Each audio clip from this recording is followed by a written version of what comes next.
خبر عاجل: جامعة الملكية المغربية لكرة القدم كتكشف لينا عن أسعار وتفاصيل البيع ديال التذاكر ديال المباراة اللي غتجمع بين المنتخب الوطني المغربي ونظيره من النيجر.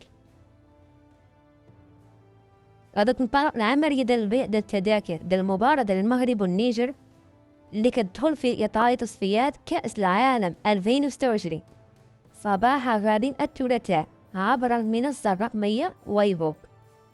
وتتراوح الأسعار ديال التذاكر بين 100 درهم و20 ألف درهم لجوج المليون، بعد إضافة أماكن جديدة للمتفرجين بالمجمع الرياضي الأمير مولاي عبد الله بن رباط اللي غيظهر لنا في حلة جديدة بعد الإعادة ديال البناء ديال.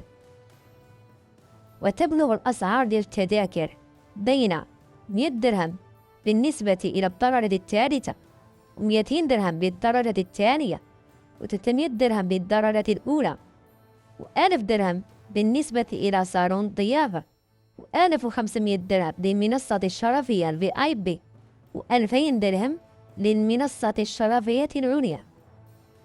وتمت إضافة منطقة المقصورات الخاصة سكاي بوكس، ويبلغ سعر تذاكرها 20,000 درهم جوج المليون. وسيتم الإعلان في وقت لاحق عن نقاط سحب تذاكر إلكترونية.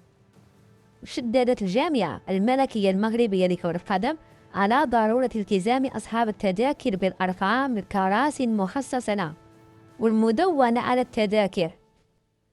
وشددت الجامعة الملكية المغربية لكرة القدم على ضرورة التزام أصحاب التذاكر بأرقام الكراسي المخصصة والمدونة على التذاكر في سابقة من نوعها بالنسبة إلى مباريات المنتخب الوطني المغربي.